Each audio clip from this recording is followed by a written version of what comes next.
This call is now being recorded. Muito bem, a partir de agora a gente inicia essa nossa aula de revisão. Eu estou aqui entrando, acessando o slide, então na tela do notebook eu não consigo ver as mensagens, mas acionem o áudio, eu estou aqui também colocando na mensagem do chat, para eu ter a noção, tá? E não deixem de ficar perguntando, tá bom? Porque aí eu vou vendo as perguntas ou escutando, se preferirem acionar o áudio, mas é importante que vocês perguntem se tiver algum questionamento, alguma dúvida, para a gente responder essa prova aí sem dificuldade, tá?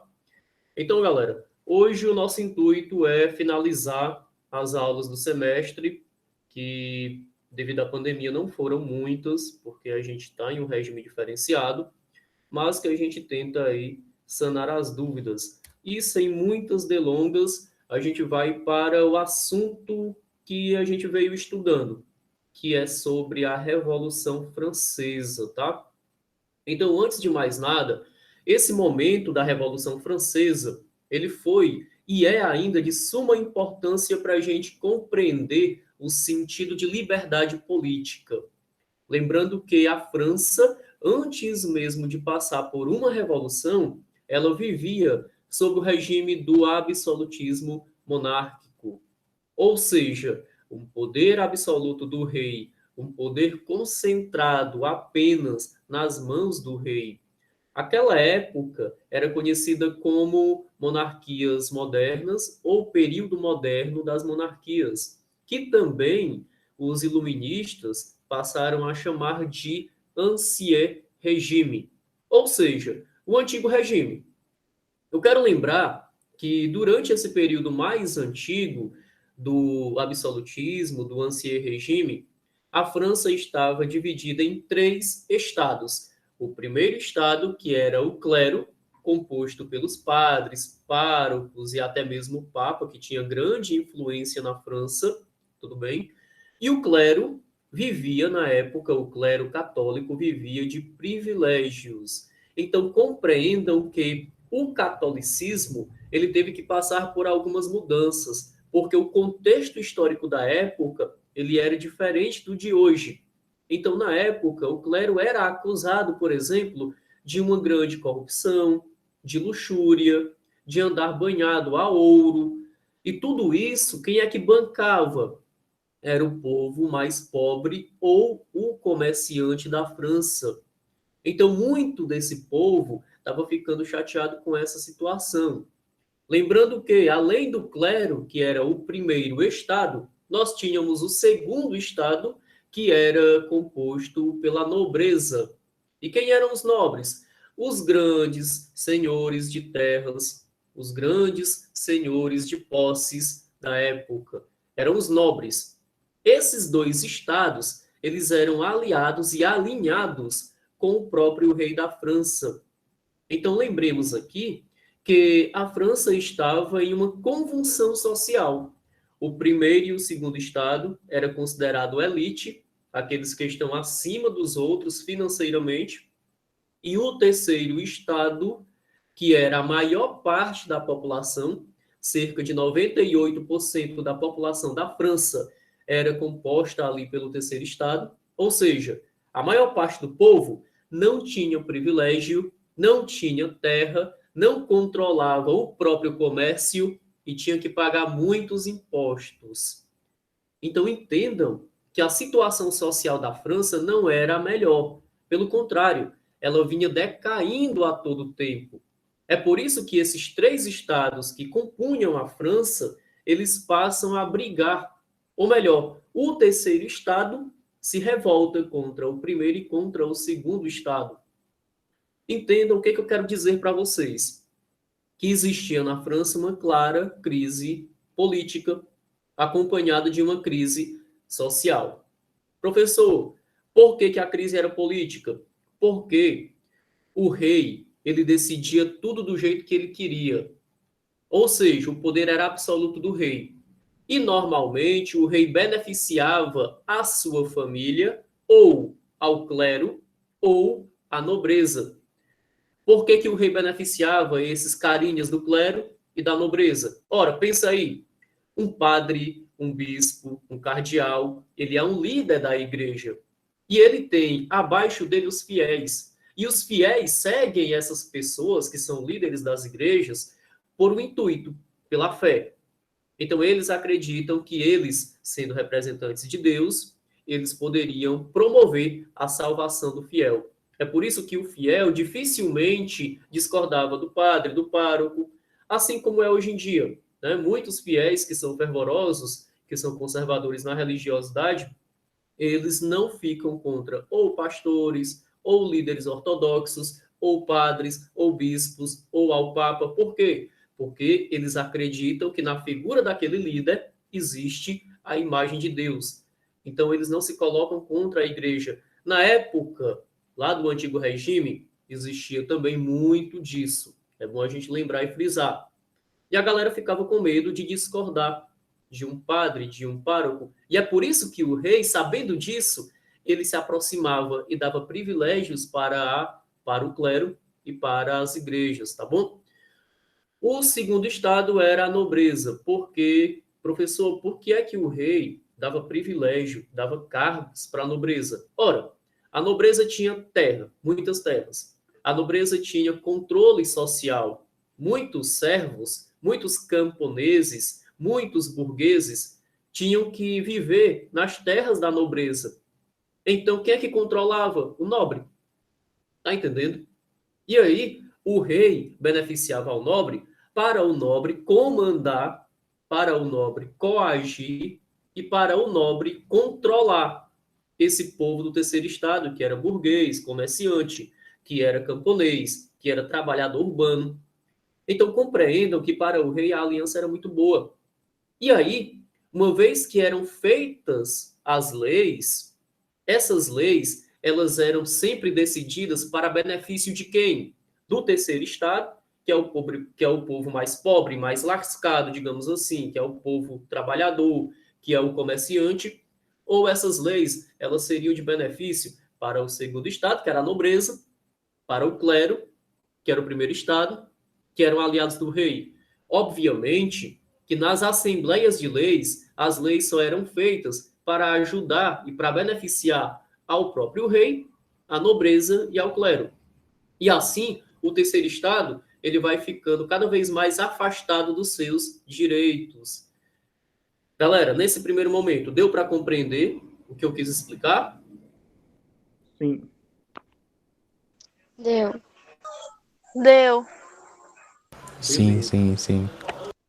O Janderson colocou aqui no chat o seguinte, porque eles achavam que os padres eram os mais próximos de Deus. É isso mesmo, né? A questão da fé, né? Então, a fé, ela gera um poder para a liderança religiosa. Professor, tu é contra isso? Não.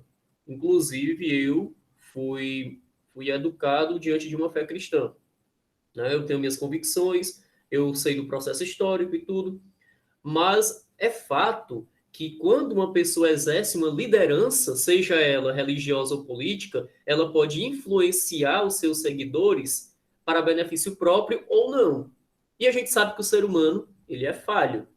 E todo líder, seja político ou religioso, não é Deus, não é sobrenatural, é humano e todo humano erra. E normalmente o humano é o quê? Egoísta, egocentrista. Então ele tende a querer colocar a sua vontade. Às vezes, utilizam-se até de trechos da Bíblia, utilizam-se até de práticas da igreja, né, do certo, do errado, do maniqueísmo, para fazer com que as pessoas sigam o que a pessoa, liderança, quer. Então, infelizmente, o ser humano tem muito desse erro. A França estava desse jeito antes da Revolução. Só que, veja bem, foi 100 anos desse jeito. Meu povo, 100 anos, da mesma forma, não é 100 dias, não. É muito tempo. Então, é geração passando para geração um sentimento inconteste, um sentimento de revolta, um sentimento de que, poxa, tá tudo errado. Então, compreendam que a população da França, a maior parte dela, que era o terceiro estado, passa a ficar revoltada dia após dia, anos após anos. É um processo histórico. Não é em um estalar de dedos. É um processo que ele vai sendo desencadeado durante todos esses anos e ele vai estourar aqui na França no século XVIII. Professor, existe alguma coisa que vai influenciar essa revolta, essa revolução? Com certeza sim. E a gente chama essa influência de iluminismo. O iluminismo foi um conjunto de práticas, um conjunto de pensamentos inovadores de liberdade, de democracia, de poder ao povo. Foi um conjunto de ideias de fraternidade, de igualdade, de pensamentos, da razão. O que é razão? É a capacidade tua de pensar por si só, de raciocinar. O Immanuel Kant, ele dizia que o ser humano, ele só poderia conseguir conquistar a maioridade se ele conseguisse pensar por si só. E sabe o que é pensar por si só? É, por exemplo, eu sou de um partido político, tá? É só um exemplo, tá? Porque eu não sou filiado em nenhum partido. Mas eu sou de um partido político, no exemplo, e aí o meu partido político quer que todos do partido façam algo. Só que o que o partido quer é imoral. O que o partido quer, ou o líder do partido quer, é algo que não é bom, que para mim não é legal.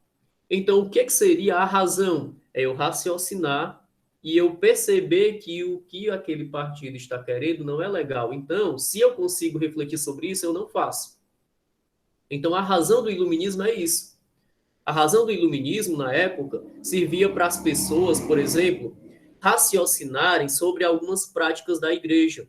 Práticas de corrupção, práticas de vendas de salvação, práticas, por exemplo, dos padres utilizarem o cargo que era religioso como cargo político, em benefício do rei. O padre, às vezes, ele controlava prédios públicos, ou melhor, prédios do rei. Ele tinha um cargo dentro do rei, da burocracia do rei. Ele trabalhava para o rei. Então, muitas vezes, o padre fazia discurso porque tinha um cargo com o rei, defendendo o que o rei queria, e fazia com que as pessoas seguissem pelo medo da pessoa ficar contra a igreja. Então eu não vou ficar contra a igreja porque, poxa, se eu ficar contra o padre e o padre defende o rei, se eu ficar contra eles, eu vou estar sendo contra a igreja, logo eu vou estar sendo contra Deus. O padre, ele fazia muito isso na época, né? Quando eu falo padre, eu estou generalizando, mas padre, pároco, bispo, tudo da igreja da França na época. E o iluminismo, ele fala assim, olha, a maioridade do ser humano, ela é conquistada quando o ser humano passa a ter autonomia, passa a pensar, olha, eu sou desse grupo, eu sou desse reino, mas eu não concordo com isso. E não vou fazer. Então, isso, para o Immanuel Kant, seria a maioridade, né? A autonomia do ser humano. E o iluminismo prega isso. O iluminismo prega a liberdade do pensamento religioso, o iluminismo prega a liberdade política, né? Naquela época era comum os reis, por exemplo, eles mandarem executar toda pessoa com o carrasco lá, mandava executar toda pessoa que tinha pensamento contrário a ele. Todo mundo era censurado. Ninguém poderia, por exemplo, dar opinião. Na época, nem greve se falava, porque o rei mandava matar. Então, assim, a punição realmente era essa. Era o castigo, era a tortura, era a execução. E a população da França, com o ideário iluminista, se revolta. Então é aqui que entra a Revolução Francesa. O povo da França, sem aguentar mais a situação, o tecido social da França se rasga. Então, quando o tecido se rasga, é porque ele já está frágil, né? Você tem uma roupa antiga, por exemplo, e essa roupa é de 10 anos. E devido ao desgaste, né, do tempo, se você, às vezes, assim, puxar um pouco ela com mais força, com mais rigor, o que vai acontecer? Ela rasga. Aí tem muita gente que fala, tá podre. Então, entendam, a França estava assim, ninguém aguentava mais. Até que nós tivemos aí, né, no 14 de julho de 1789, o início da Revolução Francesa. esse início foi marcado por um estopim, que está bem aqui, ó, a queda da Bastilha. Professor, por que é a queda da Bastilha? Meu povo, a Bastilha era um galpão enorme, né? Tipo uma prisão, que era o símbolo do rei da França. O rei mandava para lá os seus prisioneiros, o rei mandava para lá adversário político, o rei mandava para lá armamentos que ele prendia, além de na Bastilha ter todo o armamento dos cavaleiros do rei. Então era o símbolo do poder do rei. E aí, o que os revoltosos fazem? Eles vão atacar o símbolo do rei para derrubar o principal símbolo dele, que era a Bastilha. Então eles quebram paredes da Bastilha, colocam fogo, pegam as armas, libertam os presos. O cara que ficava na guarita da Bastilha, só para você ver como a Revolução Francesa ela foi tão forte, eles arrancaram a cabeça do cara e expuseram a cabeça dele em cima da Bastilha. Então foi um momento realmente radical, tá? E aqui eu quero lembrar que, assim, antes mesmo dessa revolução acontecer, o que vai agravar mais o povo? O rei, ele estava passando por uma crise, né? Crise econômica em seu reino, que era a França, e muita gente estava passando fome, não tinha comida para todo mundo, a comida estava sendo reservada mais para a nobreza, para o clero, e eles queriam manter os privilégios, o ouro, a boa festa, os bons tecidos, o bom vinho, e aumentava os impostos do povo. Mas quem é que pagava imposto? Comerciante, burguês. Estava pagando muito imposto, imposto mesmo assim exaustivo. Quem é que estava trabalhando para manter isso tudo? O trabalhador urbano nas fábricas, né? O trabalhador urbano que trabalhava para comércio. Quem é que estava bancando a comida dos nobres, do clero, do rei? Os camponeses. E eles estavam sem sustentar mais, eles estavam cambaleados, eles estavam cansados disso. É aqui que surge o momento de revolução, porque vai ter uma assembleia. O nome da assembleia é conhecida como Assembleia dos Gerais. Os 3 estados, primeiro, segundo e terceiro estado, são convocados para a Assembleia Geral. E aí, o que é que eles iriam votar nessa Assembleia? Uma lei. E a lei dizia o seguinte, olha, votar sim ou não. Deve-se cobrar imposto do primeiro e segundo estado, junto com o terceiro estado, ou deve-se cobrar imposto apenas do terceiro estado? Meu povo, olha a votação. Vocês acham que o clero, primeiro estado, e a nobreza, segundo estado, ia votar a favor deles pagarem impostos? Mas nunca. E aí mais, olha o que o rei queria. Que o voto ele fosse por estado. Só são 3 estados. Só seriam 3 votos. Então quem é que ia vencer? O primeiro e o segundo estado. Os 2 iriam se unir, ia ficar 2-1.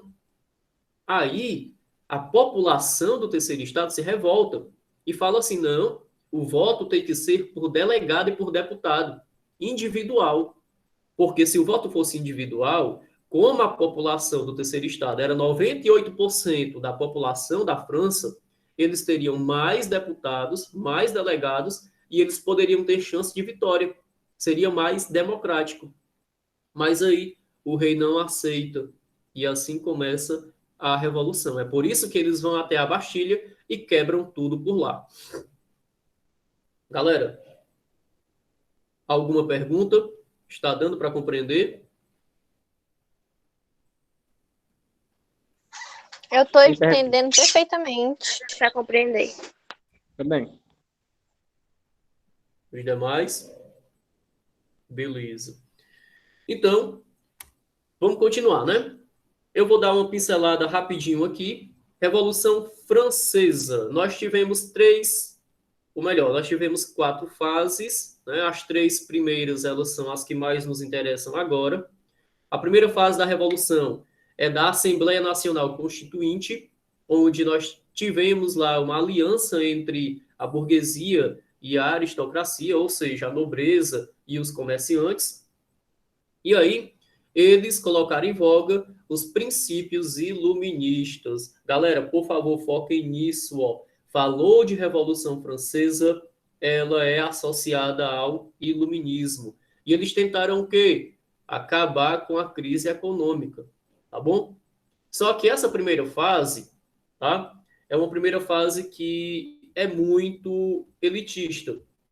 Essa primeira fase é uma fase em que ela não pensa, por exemplo, no camponês, não pensa, por exemplo, no trabalhador urbano. Só quem fica beneficiado na primeira fase aí da revolução são os nobres, né, que ainda ficam beneficiados, e os comerciantes. Então, assim, ela não é uma primeira fase tão democrática. Segunda fase, é feita a Constituição e é declarada uma monarquia constitucional, ou seja, o rei permanece, mas agora ele tem que obedecer a uma Constituição, tá bom? Mas muitas outras potências da Europa, como a Áustria, né, como a Rússia, acabam ajudando o rei a tentar fazer uma contra-revolução.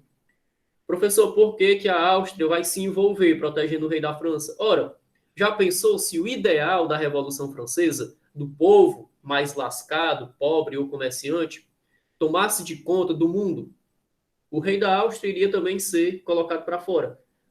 O imperador da Rússia do mesmo jeito. Então eles tentam ajudar o rei da França para que esse ideal, para que essas ideias não saíssem para o mundo. A terceira fase é da Convenção Nacional. É aqui que a gente fala sobre os jacobinos, né? São 3 grupos na França principais: girondinos, que representavam a alta burguesia e alguns nobres; jacobinos, que representava a pequena burguesia, comerciantes pequenos, camponeses e trabalhadores urbanos, que era o grupo mais massivo, o grupo mais popular; e a planície, que era o centro, né? Nem fedia e nem cheirava, ficava ali no meio, né? E os jacobinos, é aqui que surge, por exemplo, meu povo, a ideia de esquerda e de direita, né? Todo mundo fala hoje de esquerda e de direita, mas ninguém sabe o que é. Tem gente que dá opinião política e fala, eu sou de direita, eu sou de esquerda. É nada, nem sabe o que é direita e esquerda. Por que que vem o termo direita e esquerda? Os girondinos... Tá certo. Oi? Direito é o lado que tá certo. Tô brincando, sei não. Pronto. Na época da França, os girondinos, eles representavam a alta burguesia, né, que são os mais ricos do comércio, e representava alguns donos de terra, que são aqueles nobres que foram para o grupo dos girondinos. E eles sentavam na parte direita da Assembleia. Olha só, girondinos, que eram mais elite, sentavam na parte direita da Assembleia.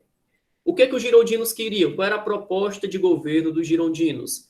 Que o voto não fosse para todo mundo, que o voto fosse censitário. O que é o voto censitário? É o voto por renda. Só vota quem tiver dinheiro declarado. Ou seja, os girondinos, eles representavam uma parte da população da França que queria o voto só para quem pudesse ter poder econômico. E eles também não queriam implementar uma república na época. Eles queriam um governo mais monárquico mesmo, só que constitucional. Do outro lado, tinha os jacobinos. Os jacobinos, eles eram mais radicais. Eles queriam mudança geral, eles queriam sufrágio universal, ou seja, o voto tanto para o camponês como também para o trabalhador urbano, assim como para os comerciantes e aristocratas. Eles queriam um voto mais geral. E aí, por que eles queriam votos mais gerais? Porque eles queriam aprovar leis de reforma agrária, divisão de terra para todo mundo, tá? Eles queriam aprovar leis de tabelamento de preço de comida, porque a França vinha de uma fome e muitos camponeses, apesar de plantar e colher, não tinham condição de comprar até mesmo trigo. Então, eles queriam tabelar o preço. E os jacobinos sentavam na parte esquerda da coisa, da Assembleia. A planície ficava no meio. A planície, ora votava a favor dos jacobinos, esquerda, ora votava a favor dos girondinos, direita, mas de acordo com o seu interesse próprio. Então, entendam que é aqui que surge a ideia de esquerda e de direita, né? Coisa que muita gente fala hoje, mas nem sabe a origem. Mas, na época, na França, é assim que se dividem os grupos, tá bom? O Tony colocou aqui. Pronto, a Conceição falou sobre os sans-culottes, vou já falar sobre eles. E o Tony, esquerda e direita, para mim, são apenas as duas faces de uma mesma moeda. Na prática, nenhuma delas cumpre com o que promete. Tony, você representou exatamente o meu pensamento sobre esquerda e direita do Brasil hoje, tá? Eu entendo perfeitamente a teoria da esquerda e da direita, certo? Inclusive, na Revolução Francesa. Mas no Brasil, não se enganem, viu? É só discursinho. Na prática, pode ter certeza, qualquer governante, na prática, o modo de operação, né, o modus operandi deles, não difere muito, não, tá? Tudo aqui no Brasil é manutenção de poder e não de governo.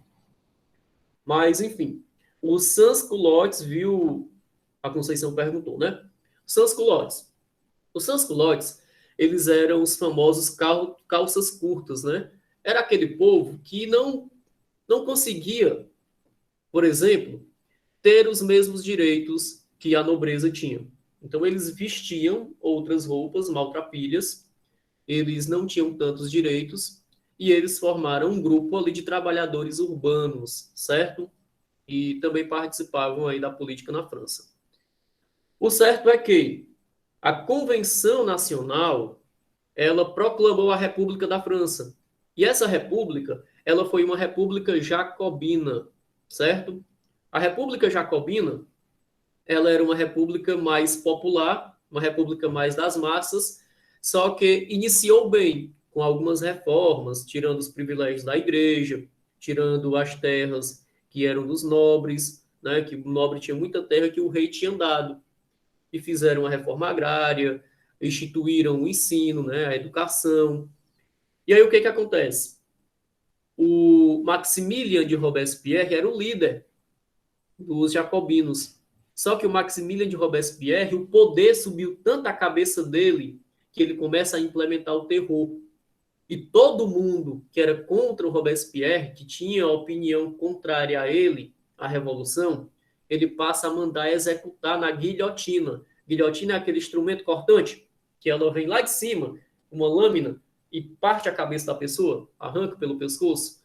Então, Robespierre passa, ele combateu a tirania e ele se transformou no tirano. Olha que ironia, né? Então, ele implementa o terror, ele faz, por exemplo, uma das coisas boas que Robespierre faz para o povo mais pobre, ele faz a lei do máximo. O que é a lei do máximo? É a lei do preço máximo. Ou seja, não pode ter nenhum produto alimentício com um valor mais alto do que fosse tabelado pelo governo.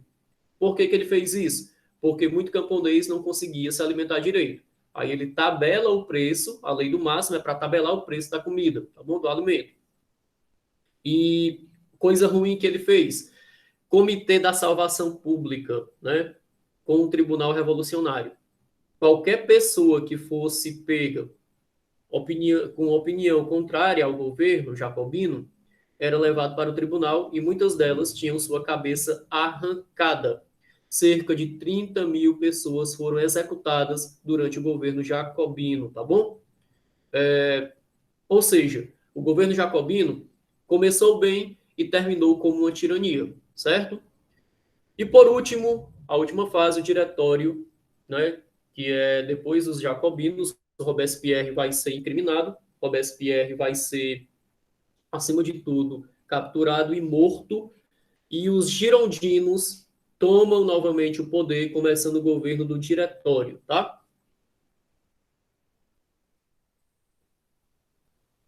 Vamos lá, deixa eu ver aqui um pouco.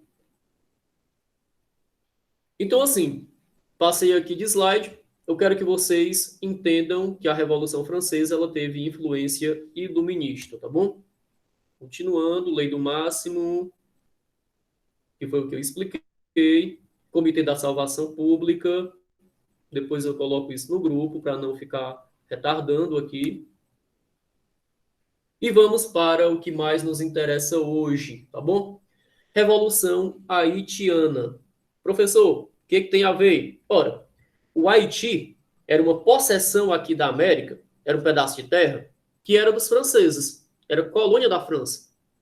E aí, lá no início, o nome do Haiti era Colônia América Espanhola, Ilha Espanhola, porque quem dominava o Haiti, essa faixa de terra de São Domingo, né, eram os espanhóis.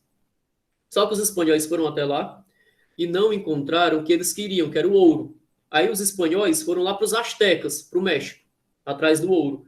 E essa ilha, ela foi dominada pelos franceses, e os franceses colonizaram a ilha de Hispaniola, certo?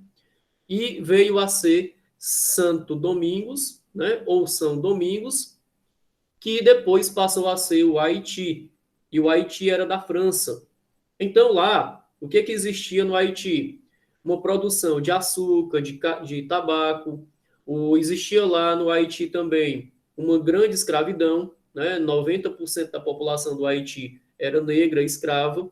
E um detalhe sobre o Haiti, muito importante também, os negros, eles não podiam naquela época, né, os escravos, andar sem blusa. Ou melhor, desculpa, errei. Os negros não podiam andar com blusa.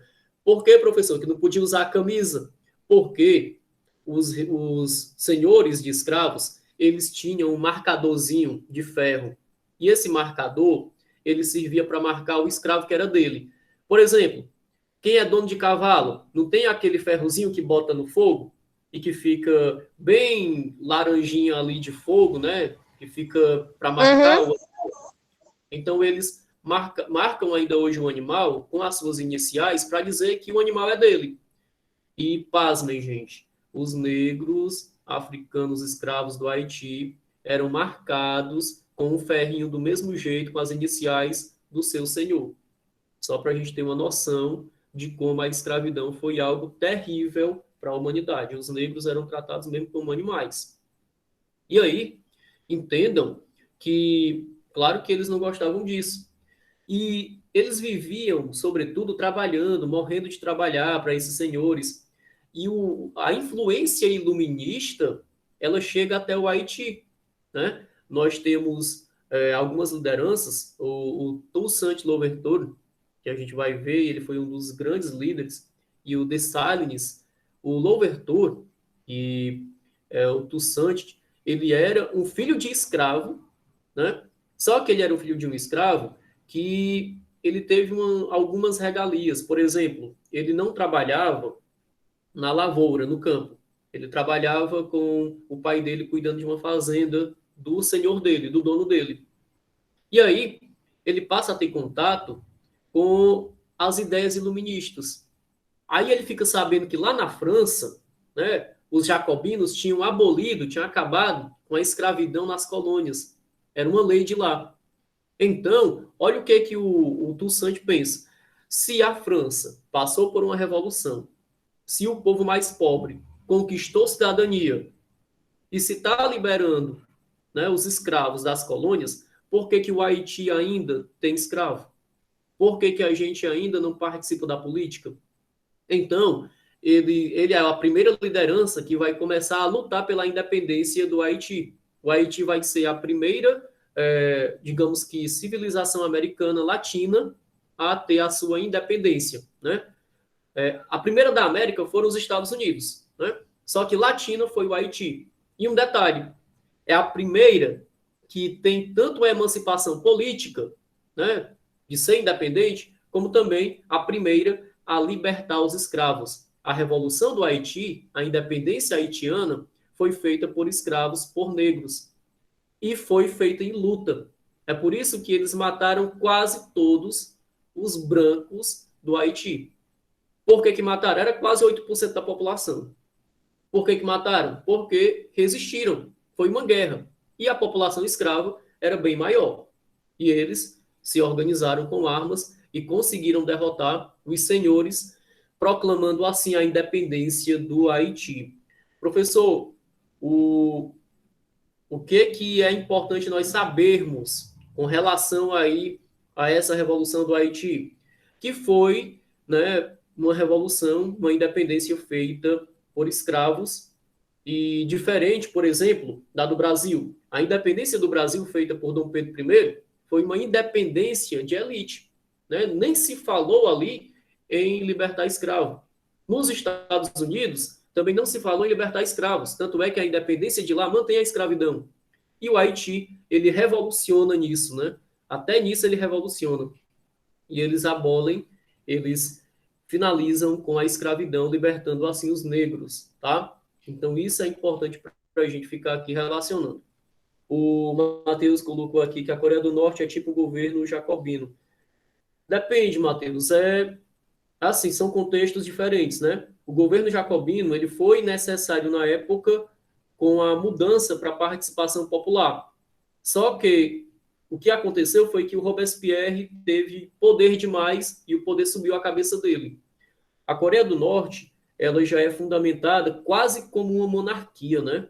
É uma dinastia muito parecido com a monarquia, e o marechal de lá, o Kim Jong-un, é um cara muito maluco. Eu acho que não dá para a gente comparar tanto, porque são contextos e culturas diferentes. E aí lá, o Kim Jong-un, ele há muito tempo, a família dele vem perpetuando o poder. Mas a Coreia do Norte é uma ditadura sanguinária, né? E é algo a ser estudado mesmo, porque parece que lá o negócio não é muito bom não, viu?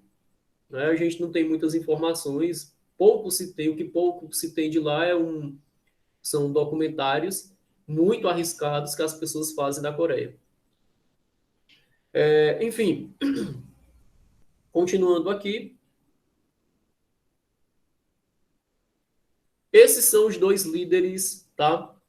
Lá do Haiti. O primeiro deles, né, é o Toussaint Louverture, que ele é o primeiro a lutar pela independência, tá bom?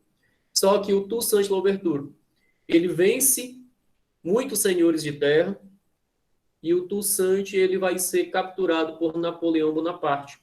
E o Napoleão Bonaparte vai mandar matar ele, né? O Napoleão Bonaparte, ele era tipo Robespierre, certo? Só que mais inteligente.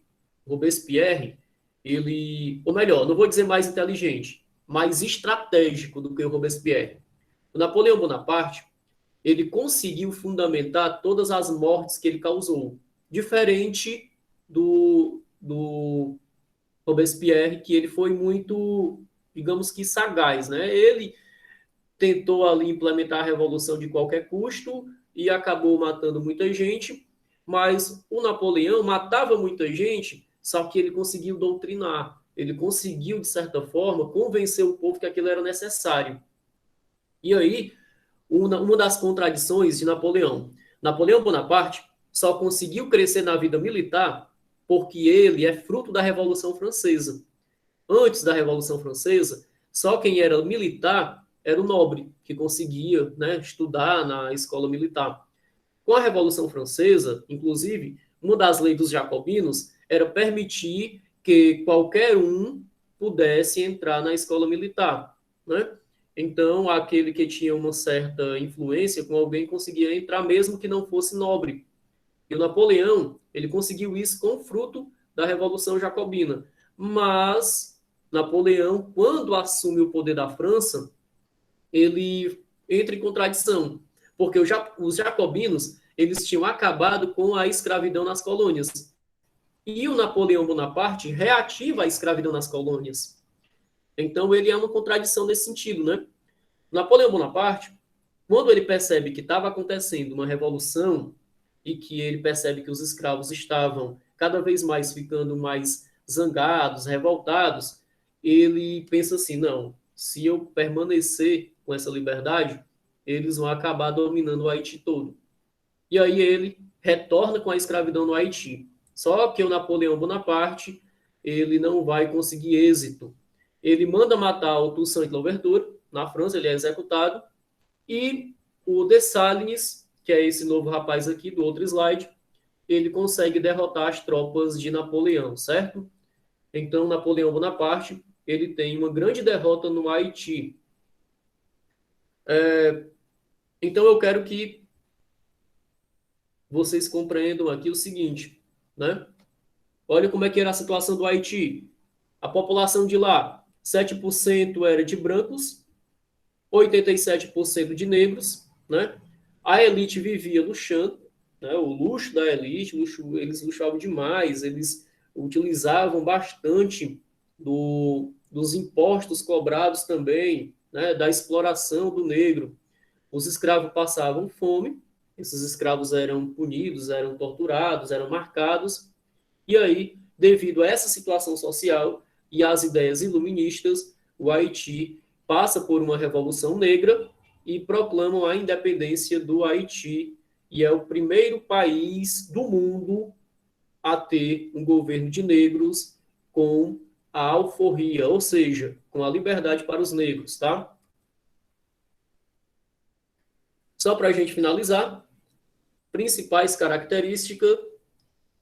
A característica peculiar do processo de independência do Haiti foi a participação maciça dos negros que defendiam a liberdade, a igualdade e o direito à propriedade de terras.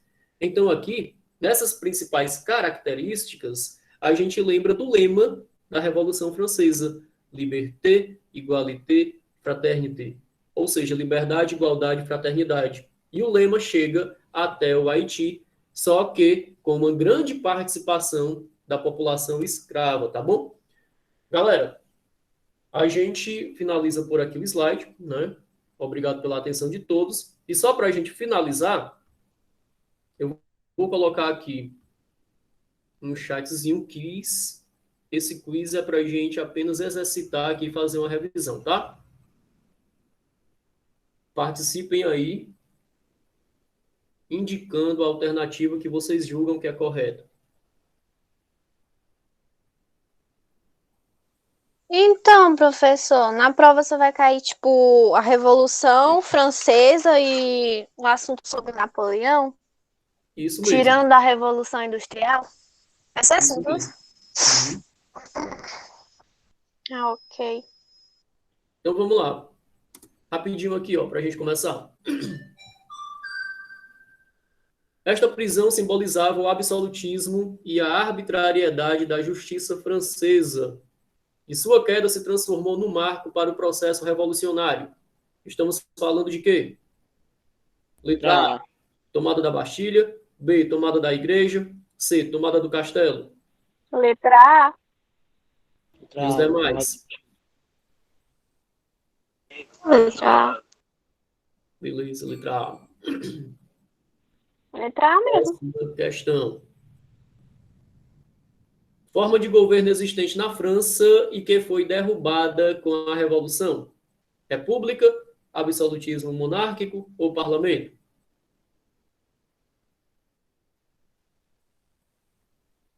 Podem colocando Eu no não chat. sei. Viu? Letra B, C ou A? Letra B? Letra B? Isso. Vamos para a próxima. Representava o primeiro estado na sociedade francesa. Quem era o primeiro estado? É. Nobreza. Nobreza, não, é clero. Clero, nobreza ou burguesa? O primeiro estado? Clero. Clero, né? Aqui os padrezinhos, né? E o segundo estado? Nobreza. Nobreza. E o Nobreza. terceiro estado? O seu estado é clero. Não, é burguês. Terceiro estado, Burguesia. burguesia. A A burguesia burguesia, o não terceiro pode. estado, só para a gente frisar mais aqui, o terceiro estado, ele não é só, né, os burgueses, camponês, trabalhador urbano, só que aqui a única correta é burguês, tá? Próxima reunião representativa e consultiva do antigo regime francês. Era composta por representantes de cada um dos 3 estados. Como é que era o nome dessa assembleia?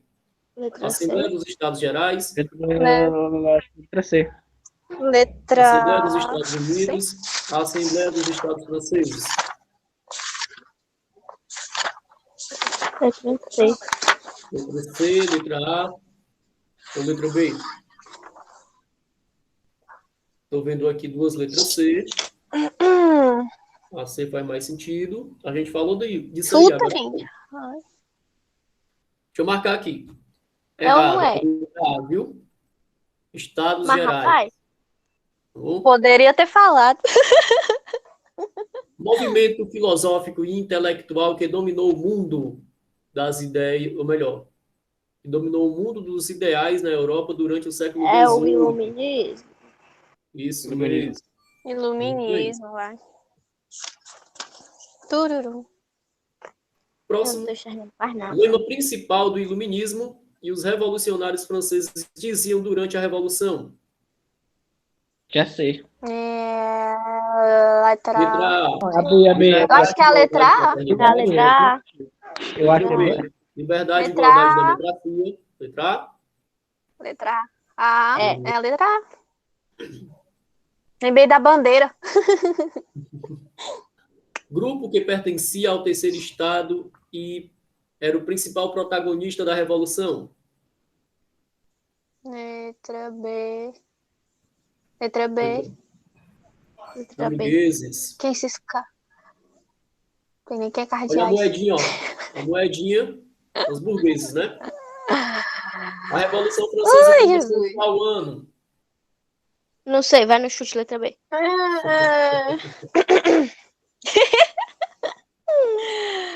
Ai, letra C. 1789. Quase, ó, foi perto.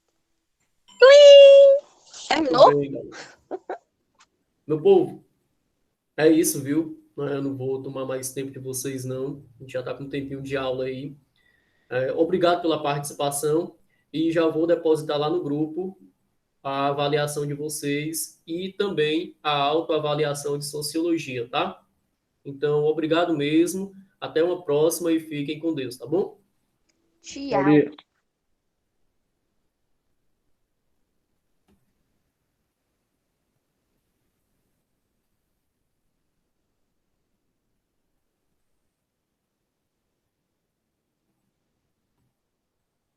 História fácil, é, Luiz? Muito bem, viu? Ô, porra, esqueci de pedir para tirar os prints dos slides, ó. Mas eu coloco lá no grupo o slide também e a aula eu vou colocar no YouTube, tá? Então, até mais, pessoal. Turum. Tchau, professor. Tchau.